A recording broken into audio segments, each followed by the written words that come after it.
Hey everyone, welcome today. And today we're actually going to be talking about this really good question about pricing. Am I charging the right price? Well, today we're going to unpack some pricing strategies that balance competitiveness with profitability.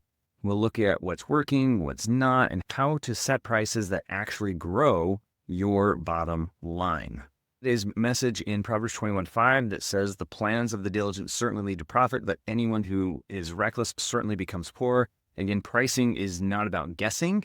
It's about planning diligently. And by the end of this, I hope that you'll have a clear strategy for doing just that. But first, my name is Jacob Curtis. I am a CPA certified first professional and a business coach. I started Curtis Accounting Solutions to remove the stress of doing the bookkeeping, payroll, and taxes, and to provide some practical business advice that actually helps Shopify sellers piece together financial freedom. I'd love to hear your thoughts and questions on today's episode, so please leave a comment below.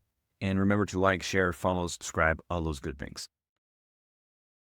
Pricing isn't just a number, it's also a message, right? Price too low and you might win a sale but lose your profit. And price too high and you risk losing more customers. So for example, if your product costs you $10, you price it $15, you have a gross profit of $5.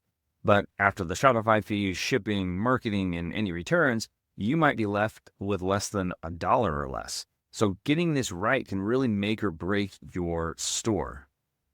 Now, let's start by understanding your true costs. This means knowing more than just what your supplier charges, right? You want to include your fees and credit card processing fees and packaging and shipping and maybe even cost of returns. For example, if your item costs you $10, Shopify and Stripe and others will charge you around 3% or so. And on a $20 sale, that's going to be like 88 cents. So if we take 88 cents and apply that, add in $3 for shipping, another dollar for the packaging, and you're already at $14.88. That leaves you with just $5.12 of gross profit. Not bad, but is it enough to actually sustain the business? Now, most sellers use a markup, meaning I'll just double my cost.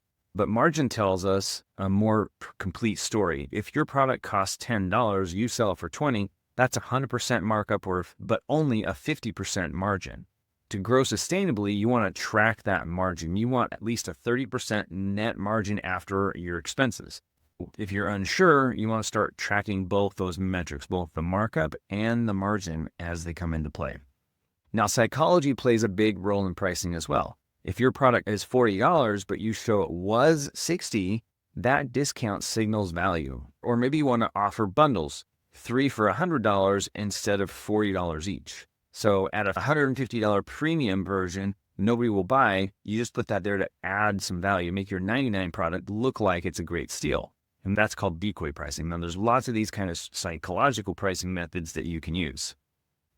But don't just guess. You have to test. Test everything. A/B test different price points to see what converts best. I had a client raise their prices from $25 to $28 and saw no dip in actual conversions, but they gained 12% more in revenue. So you want to watch both sales volume and returns, and often you want to make sure the higher prices often mean fewer problem customers, right?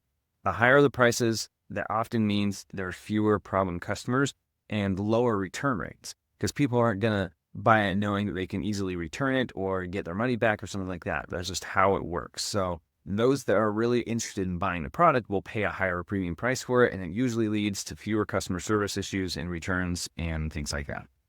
Discounts can be a volume driver, but they shouldn't destroy your profit. If you need a 20% discounts to compete, bake that into your pricing strategy from the start. For example, if your break even is $15, don't price it at $18 unless you're confident it'll hold, like you won't put it on discount or on sale. So you want to price it $20 plus for that product so that if you need to put something on discount, you can still get your profit out of that product. Let's flip the usual model now and think about this in a different light. Instead of pricing based on cost, start with your profit goal in mind. You want $5 of profit per unit? Well, that's easy to calculate what your selling price should be.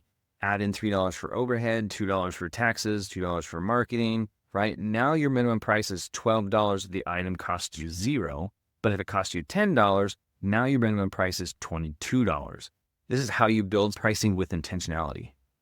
Now, raising prices can be scary, but it's necessary. If your cost of goods goes up and you're offering more value like faster shipping or better packaging, raise your prices. It's pretty simple. For example, a seller offering a new eco-friendly packaging upgrade raised prices by 10% and saw an increase in conversions because it attracted those eco-conscious customers. So to recap, pricing isn't static. You want to know your costs, your margins, and your customer psychology. Use the A/B testing methods to figure out what is going to work and not work. Use discounts wisely. Reverse engineer from your profits using your profit goals. All of these tactics are going to help you with your pricing strategy. This is really how diligent planning leads to profit. Just like Proverbs 21:5 reminds us that diligent planning leads to profit. So if you have any questions, comments, or need assistance in managing your company's finances, don't hesitate to reach out. I'm here to help you piece together financial freedom. You can schedule a call with me by scanning the QR code on the screen or going to the website listed just below the QR code or clicking that pinned comment in the comments below. And again, remember to follow me, Jacob Curtis, CPA, and Curtis Accounting Solutions on Facebook, Instagram, Pinterest, and YouTube. Thanks for watching, and we'll talk to you soon. Bye.